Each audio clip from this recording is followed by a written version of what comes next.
Hebat. Terima kasih untuk waktunya hari ini. Saya di sini ingin menyampaikan penjelasan tentang disiplin positif yang sudah kita dapatkan dari materi CGP modul 14 disiplin positif. Di sini saya akan sampaikan konsep inti dari budaya positif itu. Yang pertama merdeka belajar, kemudian itu perubahan paradigma belajar, disiplin positif, motivasi perilaku manusia, kondisi kontrol guru, kemudian nilai-nilai kebajikan, keyakinan kelas, kebutuhan manusia, dan segitiga restitusi. Nah, makna merdeka itu sendiri adalah, menurut Ki Hajar Dewantara, merdeka itu artinya tidak hanya terlepas dari perintah, akan tetapi juga cakap buat memerintahkan diri sendiri. Jadi memerintahkan diri sendiri, bukan orang lain sebenarnya yang memerintahkan kita.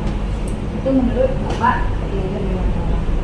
Nah, pembelajaran dengan paradigma baru, di sini maksudnya pembelajaran dengan paradigma baru merupakan pembelajaran yang dirancang berdasarkan prinsip pembelajaran berdiferensiasi, sehingga peserta didik belajar sesuai kebutuhannya berdasarkan tahap perkembangan sesuai psikologisnya modern untuk mewujudkan filosofi pelajar profil pelajar Pancasila.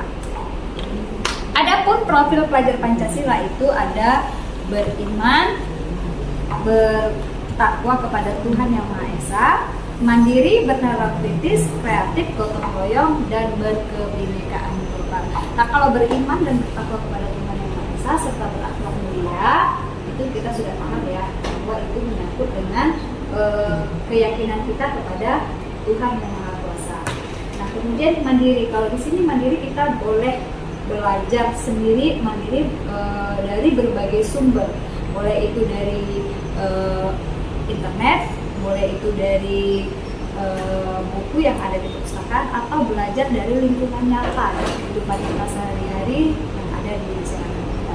Nah, kemudian bernalar kritis di sini maksudnya bahwa kita itu mampu dalam satu masalah, kita mampu bernalar kritis memecahkan dari masalah itu sendiri, mencari solusinya. Kalau dia kreatif, berarti kita harus berimajinasi, berkreatif untuk menciptakan hal-hal yang baru. Nah, gotong royong itu sudah pasti kita paham ya. Kalau gotong royong itu berarti kita bekerja sama, kita membentuk kolaborasi, kita mampu bekerja sama dengan semua pihak, baik itu rekan sejawat, dengan murid, kepala sekolah, ataupun lingkungan sekitar tempat tinggal kita. Atau berkebinekaan global, ini maksudnya kita ini sebagai masyarakat yang majemuk, berasal dari berbagai suku bangsa, berasal dari agama, kemudian status sosial, ini semua adalah bagian dari kebinekaan global. Bagaimana kita bisa bersikap menghargai, menghormati orang yang berbeda dengan kita. Di sini ada miskonsepsi tentang teori kontrol. Teori kontrol ini kan dia bagaimana mengontrol, ini ilusinya ada. Ilusi bahwa kita itu bisa mengontrol orang. Seolah-olah kalau kita dulu beranggapan, Bapak Ibu beranggapan, kalau anak kecil itu sebenarnya apakah dia bagaikan kertas putih atau sudah ada tulisannya? Kalau dia bagai kertas putih berarti dia nggak ada tulisan apa-apa dong, ya kan? Nah, di sini kita ilusinya bahwa anak-anak itu masih seperti kertas putih yang tidak ada catatan. Di sini kita yang miskonsepsinya. Jadi anak-anak itu sebenarnya sudah memiliki dasar, kodratnya sudah ada. Itu ada kodrat alam dan kodrat zaman seperti filosofi KHD. Ya, jadi kita ini ilusi, kita beranggapan bahwa anak-anak itu mampu mengontrol murid. Jadi kita bisa mengontrol murid. Kamu harusnya bersikap seperti ini. Sebenarnya nggak boleh, karena dia punya apa sendiri. Ya, kan? Dia ilusi bahwa guru itu dengan mengkritik dan membuat rasa bersalah itu mampu menguatkan karakter. Contoh, anak itu bajunya tidak rapi atau dia berlaku tidak sopan, kita mengkritik, kamu kok begitu ya, gitu kan. Kita mengkritik perilaku dia, itu bukan berarti kita bisa menguatkan karakter dia. Tidak.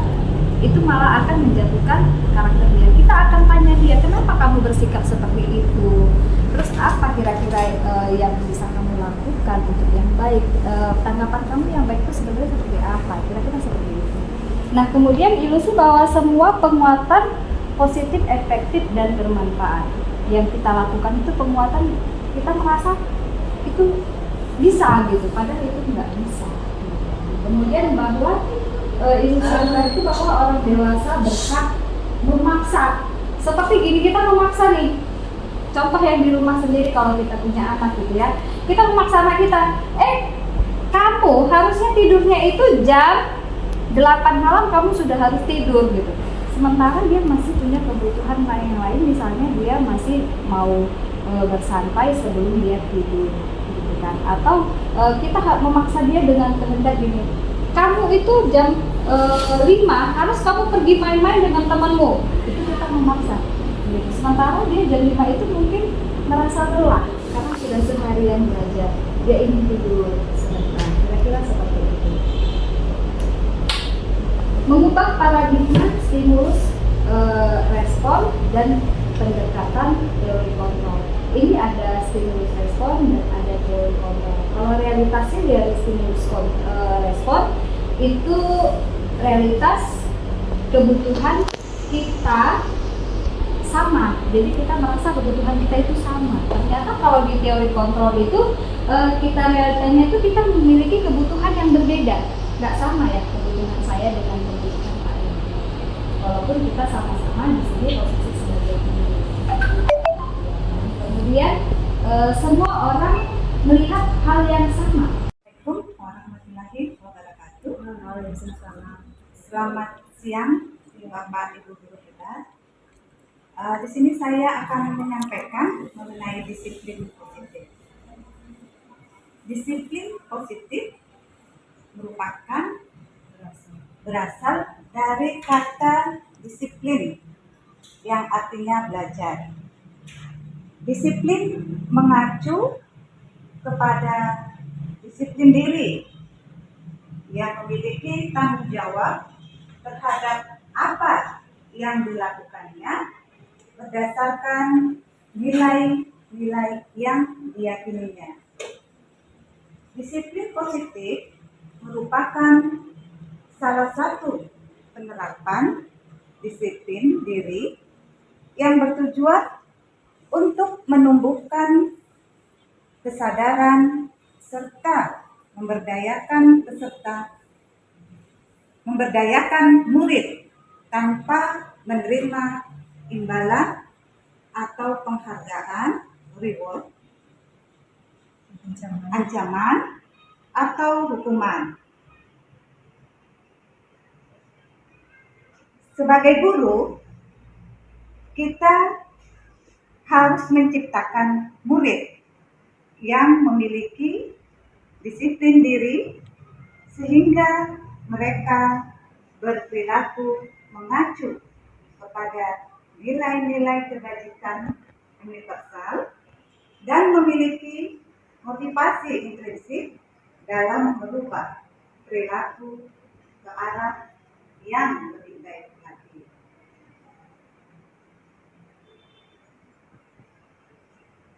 Di sini ada nilai-nilai kebajikan universal.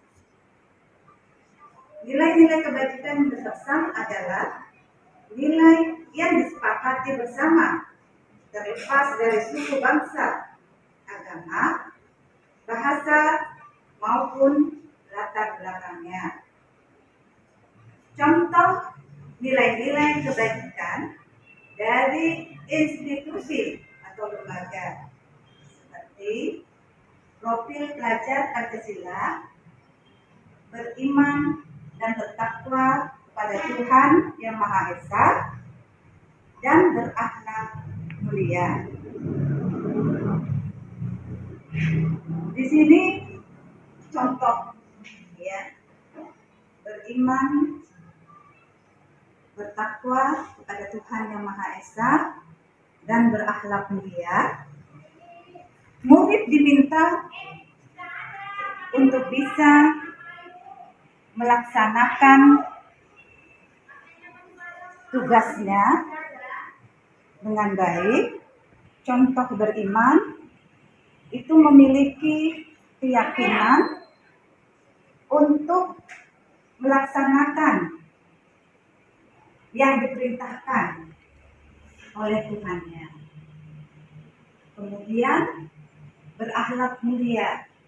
Di sini murid diminta untuk bisa melakukan hal-hal yang baik, baik itu menghormati orang tua, menghormati bapak ibu guru yang ada di sekolah, melakukan 5S, sapa, senyum, salam, sopan santun. Kemudian ada lagi contoh yang lainnya berupa setiap hari Jumat itu melakukan infak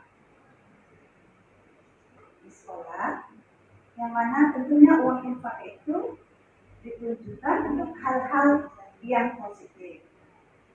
Kemudian yang kedua, berkebinekaan global.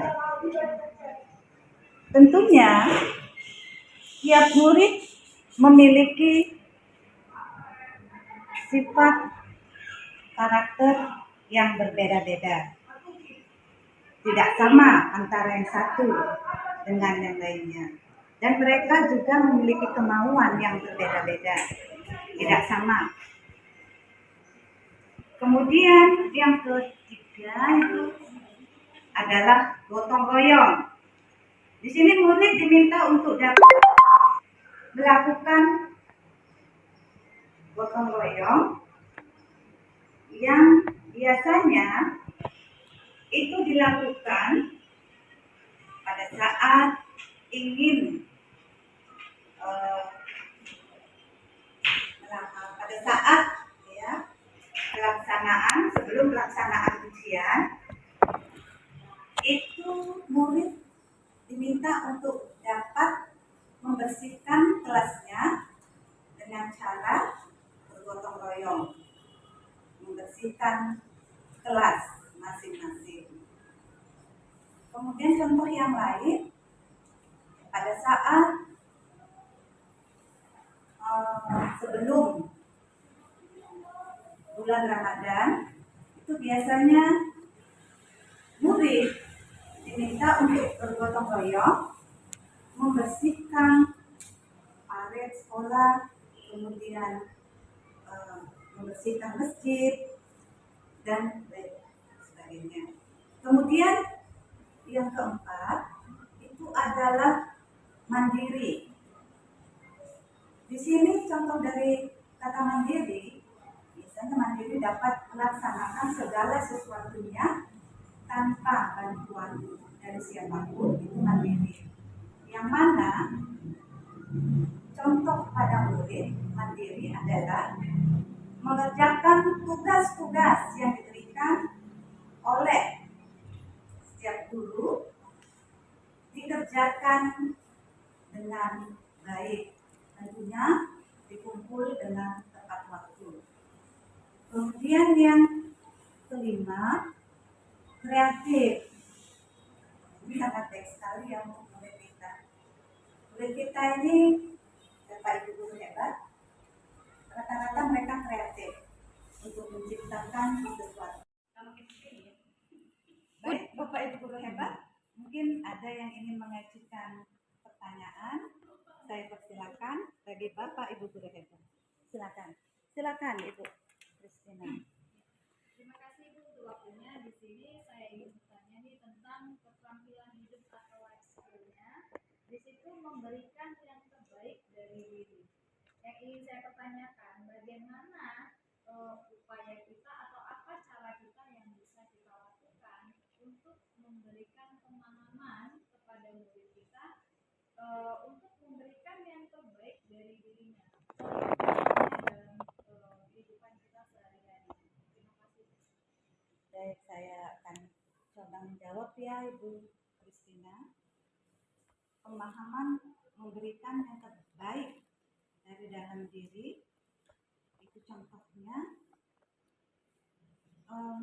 kalau kita ambil contoh di sekolah, murid yang menyapa gurunya dengan hormat, melakukan 5S, itu sudah bisa dikatakan melakukan yang terbaik bagi dirinya. Kemudian untuk contoh di kelas, murid kita melakukan piket dengan tepat waktu, itu juga sudah dikatakan memahami yang terbaik untuk dirinya. Terima kasih. Mungkin itu saja yang dapat saya jawab, Ibu Kristina. Terima kasih, Ibu. Assalamualaikum warahmatullahi wabarakatuh. Selamat siang ibu-ibu sekalian. Iya. Nah, Bu, saya melanjutkan materi kita tadi ya. Nah, ini saya akan menjelaskan tentang kebutuhan dasar manusia. Nah, kebutuhan dasar manusia adalah segala sesuatu yang kita lakukan untuk mendapatkan apa yang kita inginkan. Seluruh tindakan yang kita lakukan memiliki tujuan tertentu, dan semua usaha terbaik yang kita lakukan adalah dalam rangka agar kebutuhan dasar kita terpenuhi dengan baik. Nah, jadi pada dasarnya itu manusia ada kebutuhannya, Bapak Ibu, yang secara tidak sadar. Nah, dengan tindakan kita itu kita berusaha untuk memenuhi kebutuhan kita. Nah, oke, apa saja kebutuhan dasar manusia? Nah, ada 5 kebutuhan dasar manusia. Yang pertama yaitu bertahan hidup. Nah, bertahan hidup ini seperti makanan, pakaian, tempat tinggal, kesehatan, keamanan. Nah, kemudian kebutuhan dasar manusia kasih sayang dan rasa diterima. Nah, ini rasa diterima, dipedulikan, kerjasama, saling berbagi, kemudian menjadi bagian dalam suatu kelompok.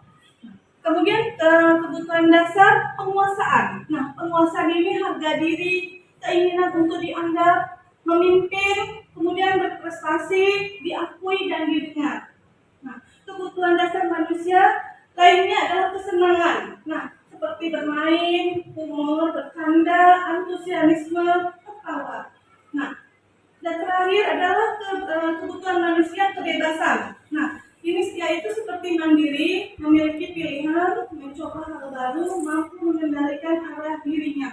Nah, kebutuhan dasar ini ya kadang-kadang kita temukan bahwa anak-anak kadang-kadang melakukan suatu tindakan. Nah, ternyata tindakan ini ada suatu tujuan mereka. Jadi misalnya anak-anak bermain handphone, bermain game. Nah, kenapa dia bermain game? Berarti ada yang usaha dia untuk memenuhi kebutuhan dasarnya, yaitu kesenangan. Nah, jadi kita dapat kemungkinan kita akan bertanya pada anak, kenapa kamu bermain game? Kalau ditanya dia untuk, berarti dia kurang, orang tuanya sibuk kerja. Jadi dia tidak punya waktu untuk kesenangan gitu. Jadi dia mengalihkan tindakan dia berbuat main game. Itu salah, gitu kan? Main game gitu. Jadi itu salah. Jadi kita sebagai guru, kita cari kebutuhan dasar, kita alihkan, kita arahkan kebutuhan dasar kesenangannya tadi, main game tadi, kita arahkan ke sesuatu hal yang dia buat dia memenuhi kebutuhan kesenangannya. Nah, Bapak Ibu, kebutuhan dasar ini juga bukan hanya untuk siswa, tapi untuk diri kita juga. Nah, kadang-kadang kita merasa tidak dianggap, kita merasa dikucilkan. Nah, itu apa yang harus kita lakukan adalah kita coba berusaha memenuhi kebutuhan dasar kita. Mungkin kita lebih berinteraksi dengan teman, lebih sosial, kita buka diri kita. Nah, seperti itu. Atau kita sebaiknya melihat teman kita seperti itu, kita ajak dia. Oh, ini berarti kekurangan kebutuhan dasarnya kurang, seperti itu. Nah, oke, selanjutnya. Nah, oke. Nah, di sini kebutuhan dasar manusia ini maksudnya di sini Bapak Ibu dengan disiplin diri, dengan kemudian permasalahan budaya positif. Nah, kita sebagai guru harus memahami kebutuhan dasar manusia ini supaya kita juga tahu apa yang dibutuhkan anak-anak kita. Sesuai dengan paradigma kita berpihakkan kepada murid, seperti itu. Nah, baik, kita lanjut lagi. Ada 3 teori motivasi perilaku manusia. 3 teori motivasi perilaku manusia. Nah, satu untuk menghindari ketidaknyamanan dan hukuman. Jadi Bapak Ibu, murid-murid kita melakukan suatu tindakan itu karena dia takut, ada perasaan tidak nyaman, jadi dia mau melakukannya. Nah, ini motivasi eksternal. Nah, kemudian yang kedua, untuk mendapatkan imbalan penghargaan dari orang lain. Nah, berbuat sesuatu, siswa mau mengerjakan tugas karena dapat hadiah dari Bu Anu. Nah, Sementara anak-anak lain pengen juga dapat hadiah, tapi karena dia yang dapat hadiah itu memang punya bakat melukis. Nah, sementara dia mau berusaha apapun dia nggak punya bakat. Jadi dia merasa udah dia sia-sia aja, udah deh. Jadi dia nggak mau tahu, jadi cuek jadinya. Udah lah mau dapat atau enggak seperti itu. Nah, jadi yang mendapat imbalan itu atau penghargaan itu orangnya itu saja. Yang memang dia punya bakat. Jadi yang tidak punya bakat merasa jadi dia cuek dan seterusnya. Nah, jadi anak-anak melakukan itu karena ada imbalan. Nah, kalau nggak ada imbalan dia nggak termotivasi. Tapi masalahnya adalah anak yang tidak mendapat imbalan jadi masalah menyerah seperti itu. Nah, kemudian ada juga misalnya, misalnya Bu Anu misalnya kan mengerjakan misalnya anak-anak tertib kalau bukan yang ngajar karena ada motivasi, ada filmnya nanti kasih bagus atau kasih penghargaan. Nah, sementara digantikan misalnya Bu Anu sakit digantikan dengan guru lain. Nah, ternyata anak berantakan nggak tertib karena dia nggak sama madu nggak dapat penghargaan. Nah, seperti itu. Jadi ini teori eksternal apa motivasi eksternal, motivasi anak eksternal. Nah, ini sifatnya nggak tetap Bapak Ibu. Karena apa? Nah, ketika anak-anak dia mengerjakan tugas karena ada imbalan, karena tidak ketidaknyamanan, ketika nanti ujian ngeblank semua. Karena dia nggak termotivasi dalam dirinya sendiri. Jadi eksternal, jadi dia nggak nggak permanen, nggak menetap. Nah, yang ketiga itu untuk menjadi orang yang mereka yakini dalam diri mereka. Nah, ini disebut dengan disiplin diri. Jadi dia memang sudah punya keyakinan bahwasanya saya mengerjakan tugas, mengerjakan sesuatu itu memang saya merasa berharga seperti itu. Jadi saya nggak perlu takut harus dapat hadiah, nggak harus takut karena hukuman. Enggak, dia mengerjakan memang dia punya keyakinan, aku memang harus berusaha, aku memang harus yang terbaik. Nah, jadi ini sifatnya intrinsik. Selamat siang ibu-ibu semuanya. Di sini saya akan memaparkan 5 posisi kontrol guru. Yang pertama sebagai penghukum, yang kedua pembuat merasa bersalah, yang ketiga sebagai teman, keempat sebagai pemantau, dan yang kelima sebagai manajer. Baiklah, di sini kita akan bahas satu persatu tentang penerapan 5 posisi kontrol sebagai guru. Kontrol kita sebagai guru. Yang pertama sebagai penghukum. Sebagai penghukum di sini maksudnya guru yang berperan sebagai penghukum akan menggunakan hukuman untuk mengontrol perilaku murid. Hukuman yang diberikan dapat berupa hukuman fisik maupun verbal. Jadi mungkin kita sebagai bapak atau ibu guru pernah melakukan posisi kontrol kita sebagai penghukum.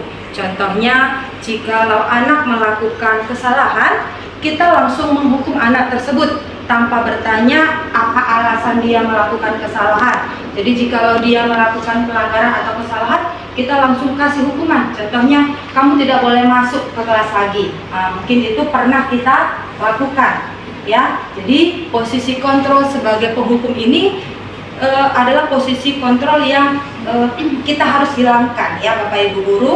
Yang kedua ada pembuat rasa bersalah. Pembuat rasa bersalah, guru dapat melakukan hal ini dengan cara memberikan nasihat atau dengan membuat murid merenungkan kesalahannya. Nah, ini juga mungkin pernah kita lakukan di kelas kita masing-masing. Sebagai contohnya, jikalau kamu terus melakukan hal ini, apa kamu tidak kasihan melihat orang tuamu? Jadi biasanya kalau anak melakukan kesalahan, agar dia memahami kesalahan dia, sering kita mengkaitkan dengan orang tuanya, apa dampaknya jika dia melakukan kesalahan tersebut. Jadi si anak merasa bersalah jika melakukan pelanggaran tersebut. Yang ketiga, sebagai teman. Guru yang berperan sebagai teman akan memperlakukan murid seperti teman sebaya. Guru akan berusaha untuk dekat dengan murid dan memahami masalah-masalah yang mereka hadapi. Mungkin kita juga sebagai bapak ataupun ibu guru pernah juga melakukan posisi kontrol sebagai teman. Jadi kita memiliki kedekatan dengan para peserta didik kita. Jadi di sini sebagai contoh, guru sering mengobrol dengan siswa, guru sering membantu permasalahan pribadi peserta didik kita. Selanjutnya yang keempat, sebagai pemantau. Di sini peranan guru adalah sebagai pemantau atau memantau perilaku murid dan memberikan arahan jika diperlukan. Guru akan berusaha untuk memastikan murid mengikuti aturan ataupun norma yang berlaku di sekolah. Nah, jadi biasanya kalau kita lihat ada peserta didik kita yang melakukan kesalahan ataupun pelanggaran, kita mau ingatkan, kamu ingat nggak tentang peraturan sekolah kita yang harus masuk kita pukul 7:10? Nah, jadi kita ingatkan kembali, kita memantau di sini peranan dari guru.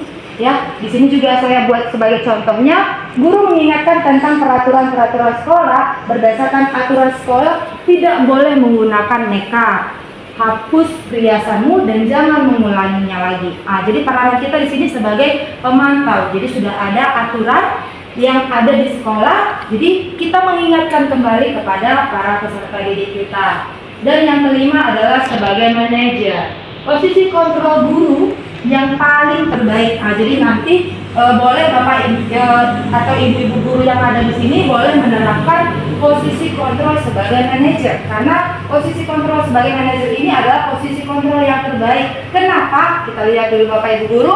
Karena posisi kontrol sebagai manajer, sikap guru ketika melihat murid melakukan kesalahan tidak langsung menghukum, ya, tetapi kita di sini bertanya apa alasan kenapa tindakan tersebut dia lakukan. Jadi kita di sini menggunakan segitiga restitusi, ya. Jadi kita bukan langsung menghukum, ya, kita langsung beri hukuman kepada peserta didik kita, tapi kita tanya apa alasan dia, kenapa dia melakukan hal tersebut.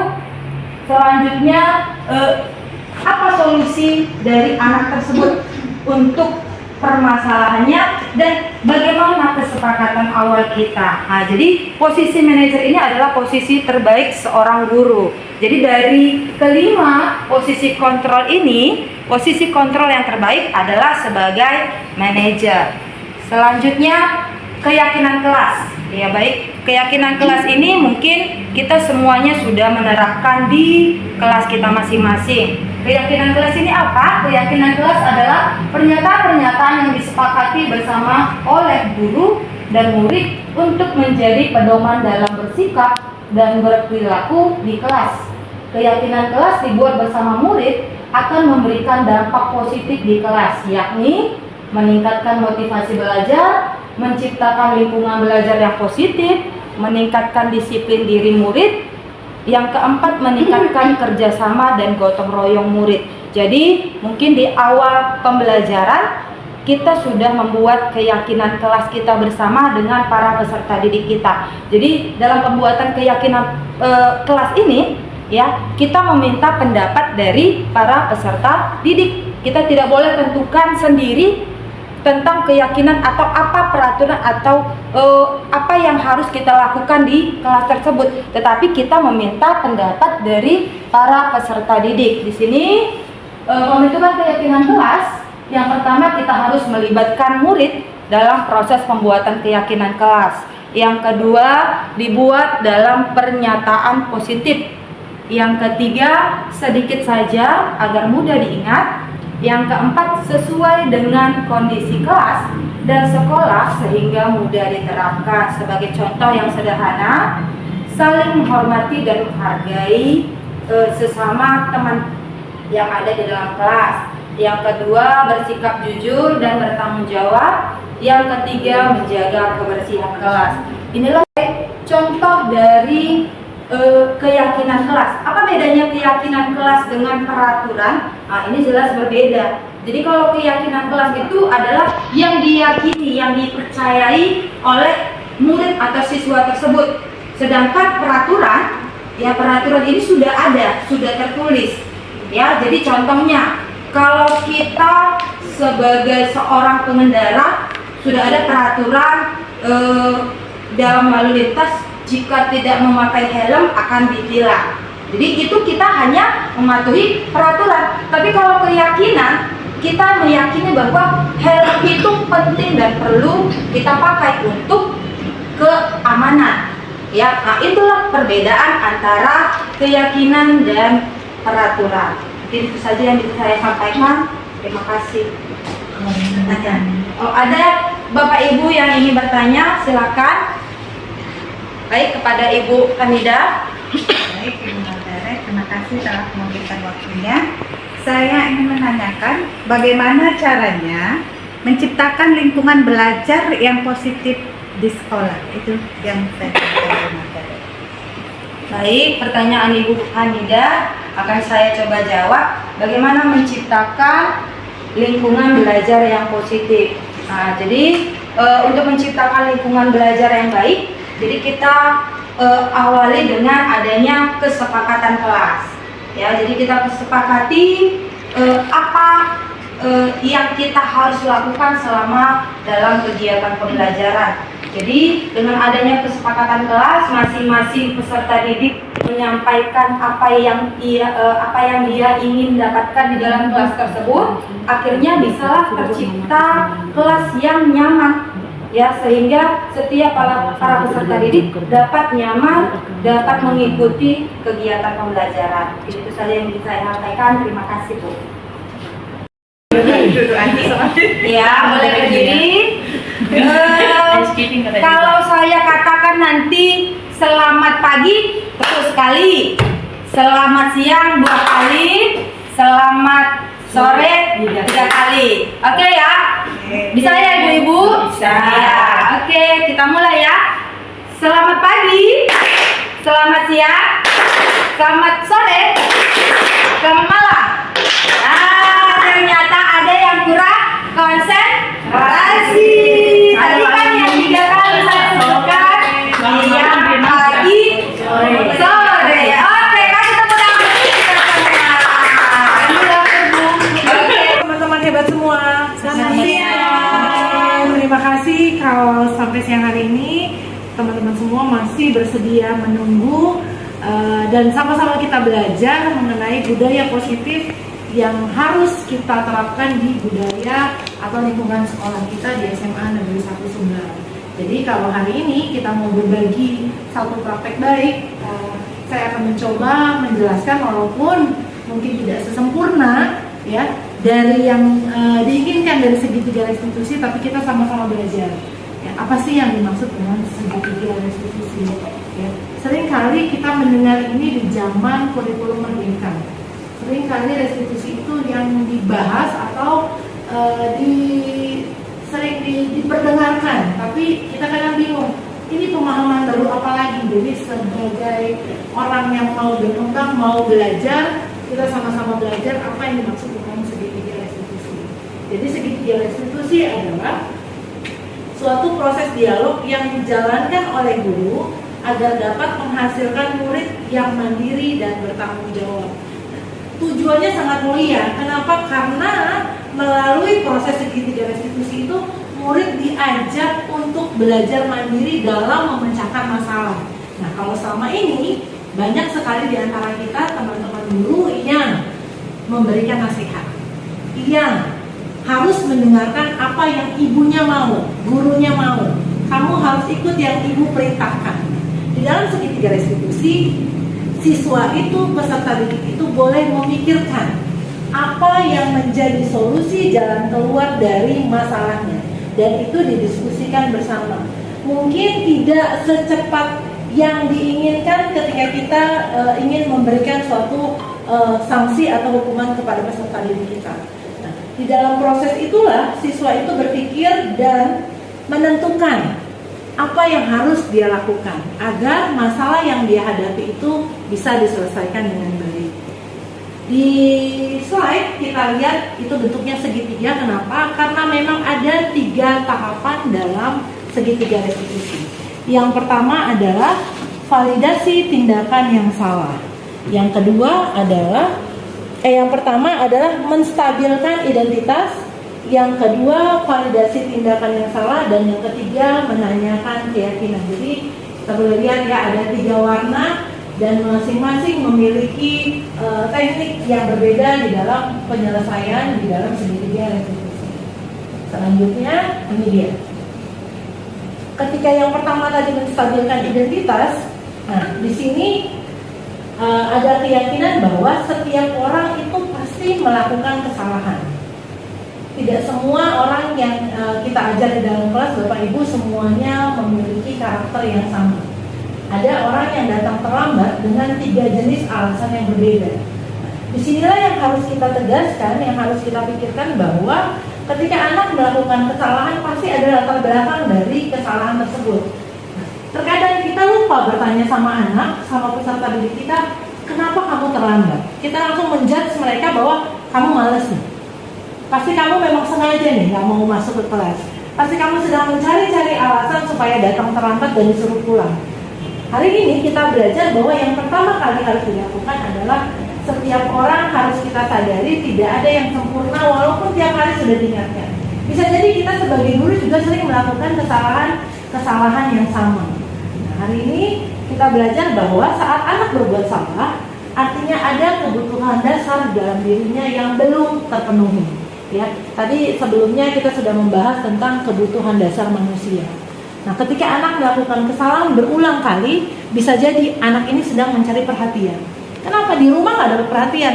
Enak dong kalau di sekolah. Dihukum guru kan perhatian. Dibawa ke ruang BK perhatian. Diajak cerita perhatian. Ya.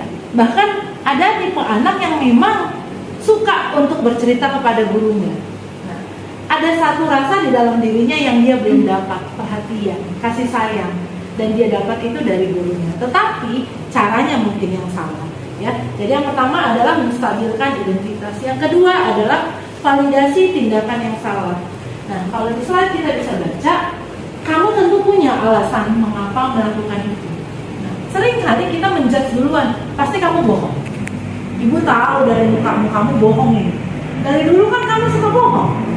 Sudah ada di pemahaman kita, di pemikiran kita, mindset yang salah tentang anak bahwa anak ini anak yang suka berbohong.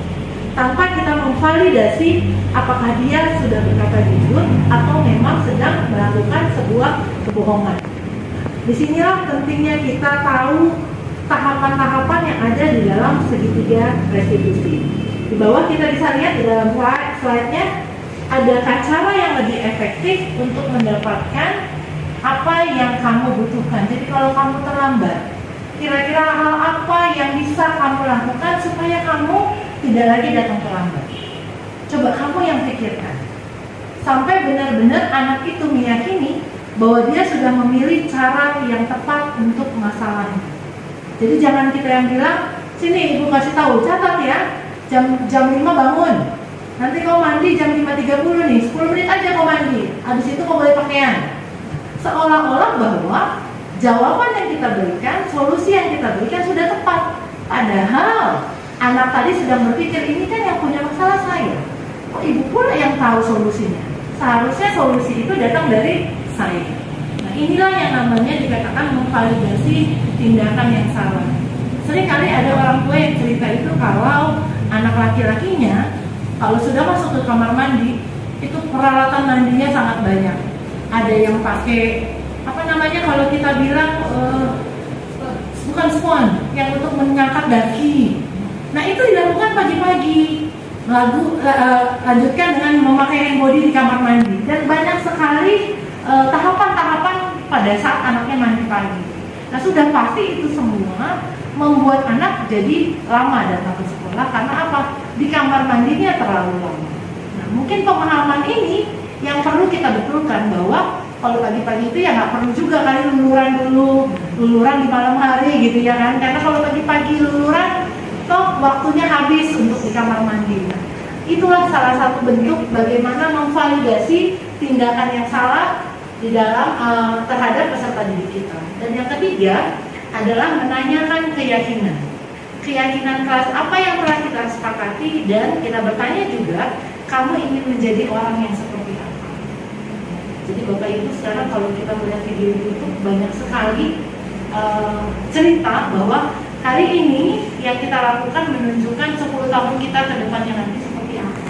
Jadi kalau hari ini kita lihat anak didik kita itu menggunakan waktunya hanya untuk bermain game, kita bisa tunjukkan bahwa 10 tahun ke depan apa yang kamu lakukan hari ini tidak membuat kamu berhasil, ya, akan membuat kamu menjadi orang yang tidak berdaya guna. Karena apa? Karena setiap hari orang belajar bagaimana menjadi dirinya lebih baik, tapi kamu tidak merubah apa-apa. Jadi suruhlah mereka berpikir apa yang harus mereka pikirkan dan yang mereka yakini bahwa ini baik buat dirimu. Jangan yang gurunya yakini baik. Kenapa? Karena kita juga belajar bahwa kodrat zaman kita sebagai guru dengan anak berbeda. Kita lahir di tahun 70-an, anak sekarang lahir di tahun 2000. Ya, sudah sangat jauh perbedaannya, tetapi kita sering menggunakan waktu ibu dulu seusia kamu, ya, dengan berbeda zaman kita tidak bisa lagi menerapkan kata seperti ibu dulu. Ya, jadi kesalahan-kesalahan itu juga bisa datang dari kita, karena kita membuat keyakinan kita yang benar, lalu keyakinan anak yang salah. Jadi kita sama-sama belajar bagaimana membuat keyakinan yang anak itu yakini menjadi sebuah keyakinan yang benar, yang mengubah perilakunya menjadi perilaku yang benar juga, yang menjadi pribadi yang lebih mandiri, bertanggung jawab, memiliki karakter sesuai dengan profil pelajar Pancasila.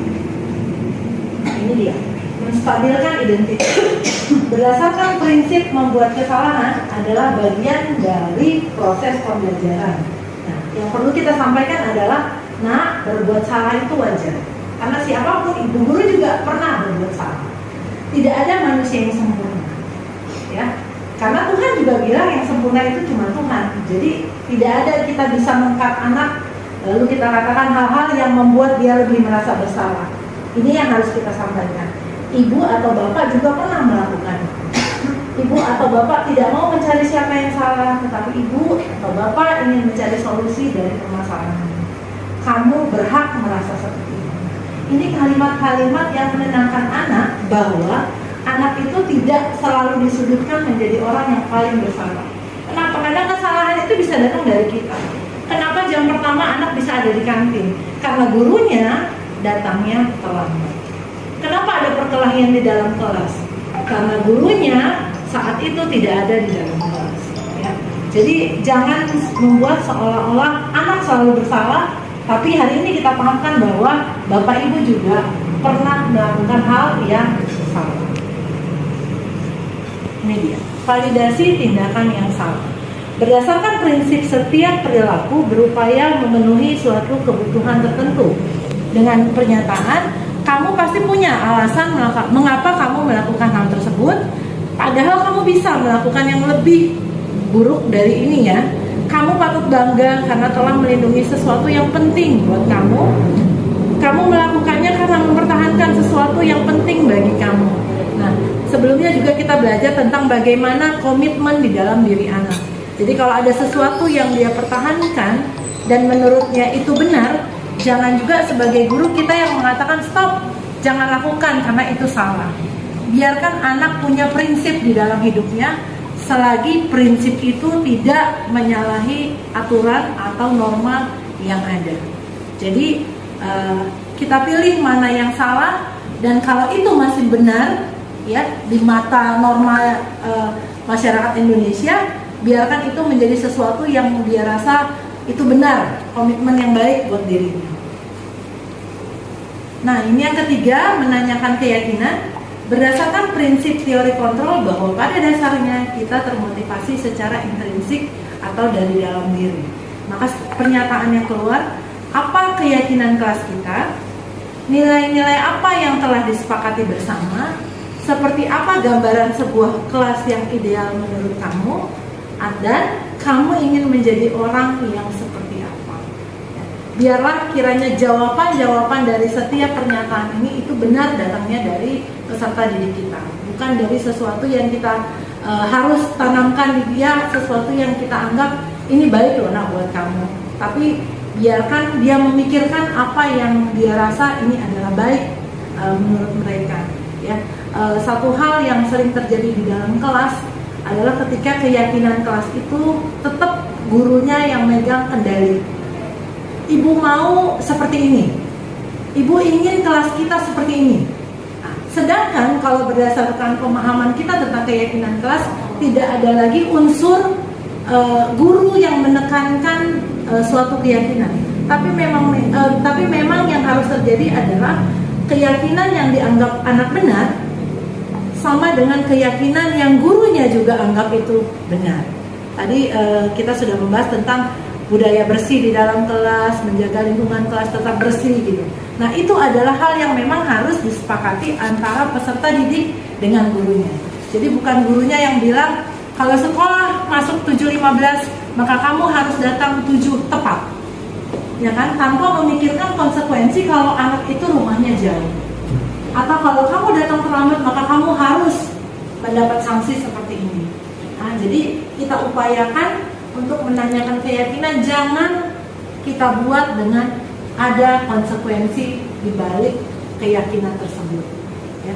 Kadang anak ketika kita buatkan konsekuensi, dia pasti milih sanksi apa yang paling ringan hukumannya. Padahal tujuannya tidak mencari siapa yang benar atau siapa yang salah, tetapi betul-betul keyakinan itu datang dari diri anak.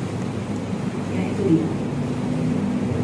Nah, sebagai penutup, tapi sebelum sampai ke penutup, kalau ada teman-teman yang ingin berbagi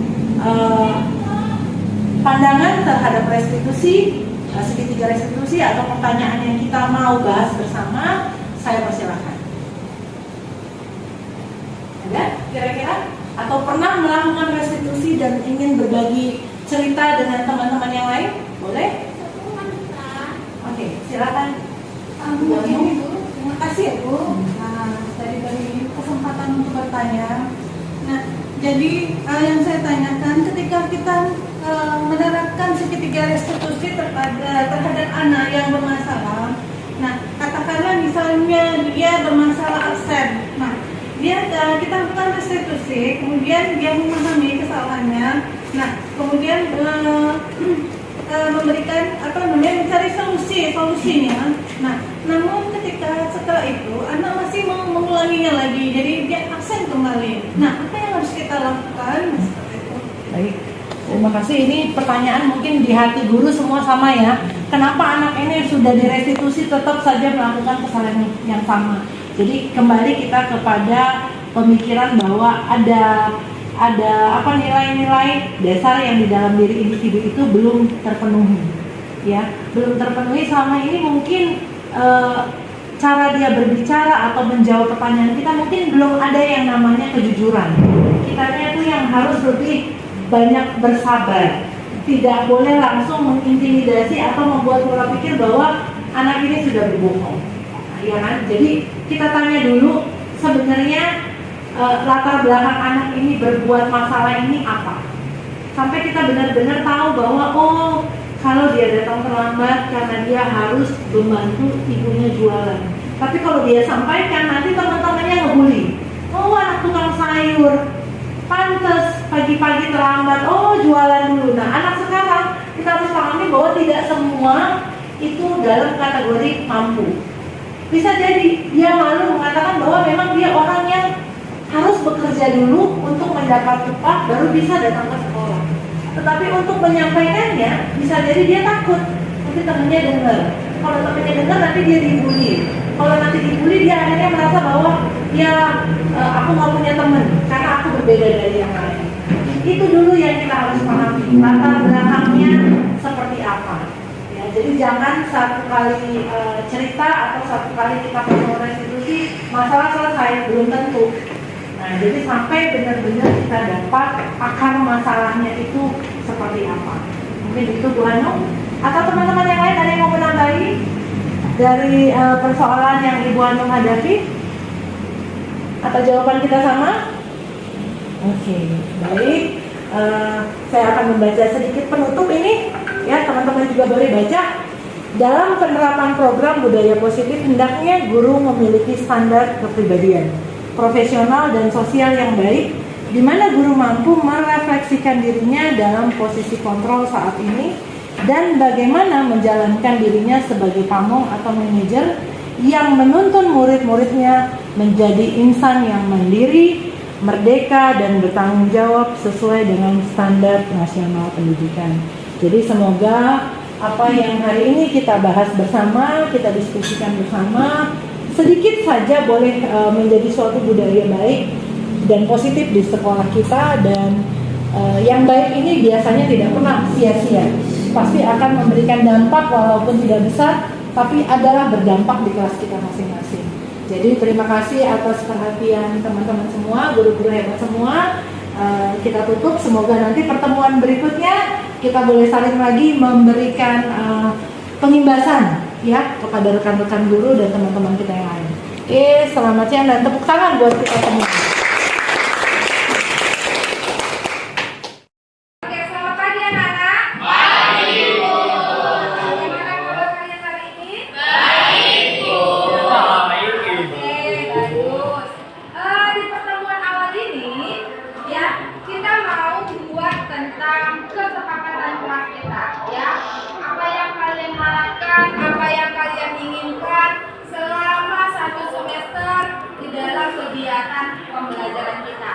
Jadi nanti boleh kalian tuliskan hal-hal positif ya yang kamu inginkan selama kegiatan kita di dalam kelas nantinya. Dan ini kita lakukan dan kita sepakati bersama. Ya, contohnya ada berupa saling menghargai pendapat teman, saling menghormati. Nah, itulah contoh-contoh dari kesepakatan kelas. Jadi kalian boleh buatkan tulisan apa saja yang kamu inginkan ya selama dalam kegiatan pembelajaran kita 1 semester. Paham ya, Nak? Paham ya? Nah, jadi nanti Ibu bagikan sticky note ini, kalian tempelkan nanti di papan tulis. Ya, oke, bagi ya. Satu aja buatkan per orang ya, apa yang kamu harapkan, apa yang kamu inginkan dalam kegiatan pembelajaran kita selama 1 semester. Boleh yang sudah dapat dituliskan. Iya, tuliskan yang kamu harapkan, apa yang kamu inginkan selama 1 semester kita dalam pembelajaran kita, dan kalian lakukan ya.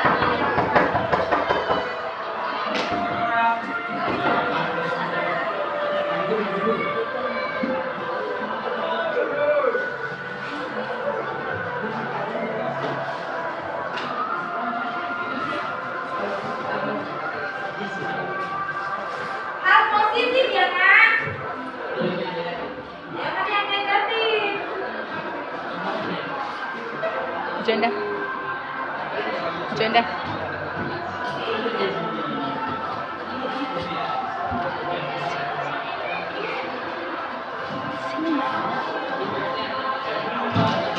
Hapus tuh yang dibangun tulis itu, yang Randy itu. Oke, yang sudah boleh tempel. Ini dia ya. Boleh tempelkan di sini. Nanti yang mana yang sama kita pilih. Oke, di sini anakku. Ayo silakan. Boleh maju ke depan dan sudah selesai.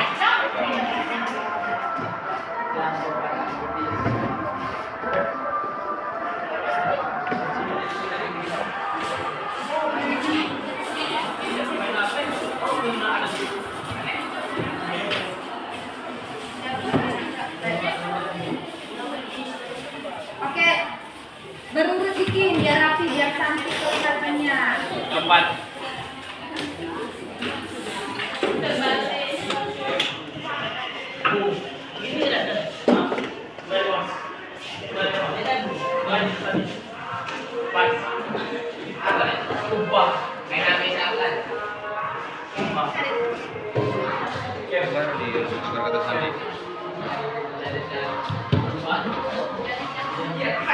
Ini masih kosong. Biar nampak tinggi loh. Nampak tinggi ya. Terus biar apa?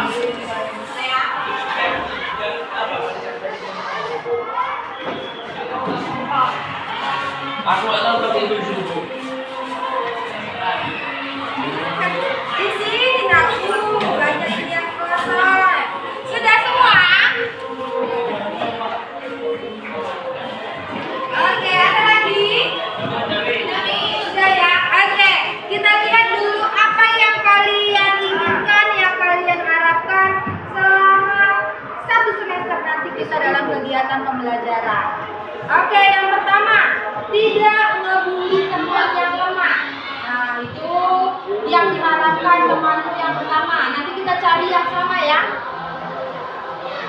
Jam kos minimal 1 jam. Oh, iya kan? Jangan bermain HP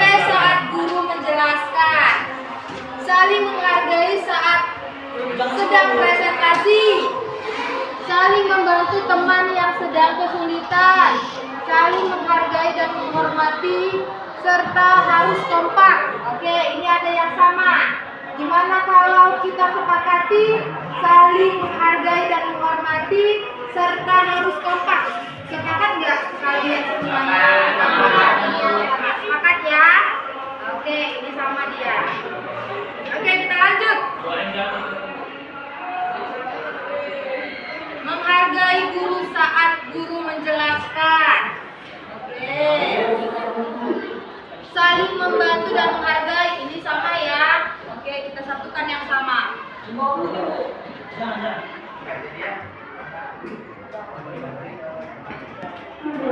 Aku harap banyak yang mengajukan pendapat ketika presentasi.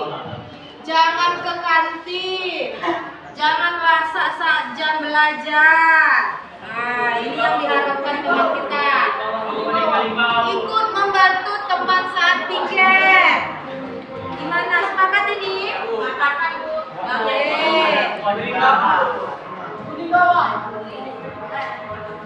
Saling membantu teman saat sedang kesulitan. Saling menghargai.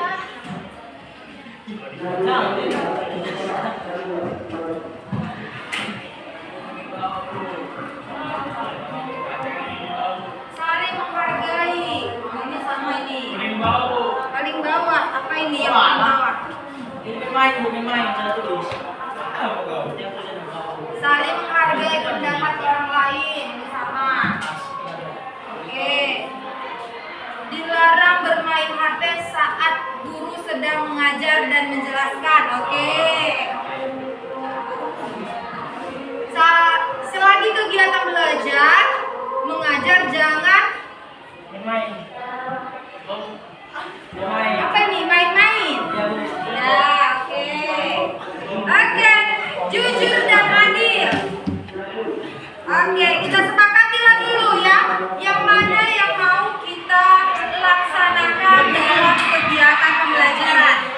Oke, yang pertama tadi saling menghargai pendapat orang lain, itu positif. Oke, kita sepakat itu ya, Nak ya? Oke, sepakat kita laksanakanlah ini bersama-sama. Lanjut. Yang kedua, di sini yang paling banyak.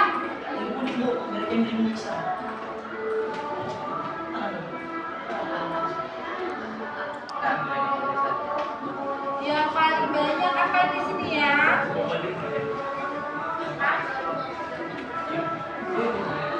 Dilarang bermain HP saat guru sedang mengajar.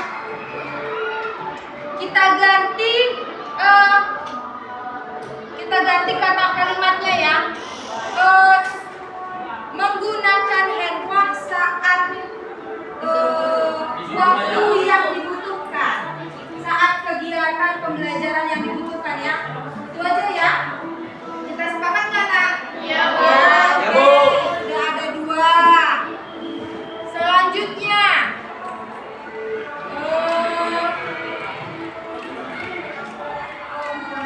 tepat waktu masuk ke kelas. Itu positif. Setuju ya. Oke, sudah ada 3. Yang keempat,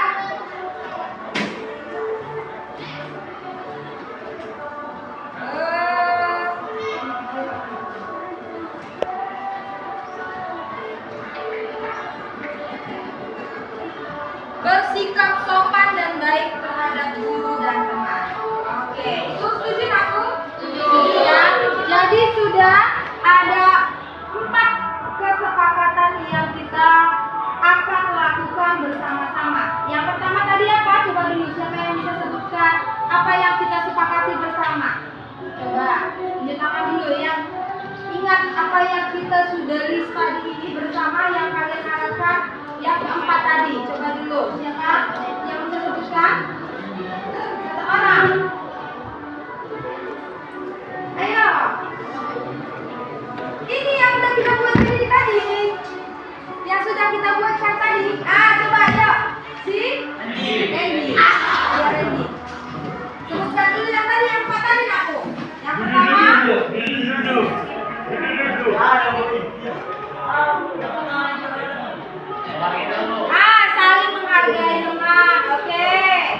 Iya, menggunakan handphone pada saat waktu yang diperlukan. Ketiga,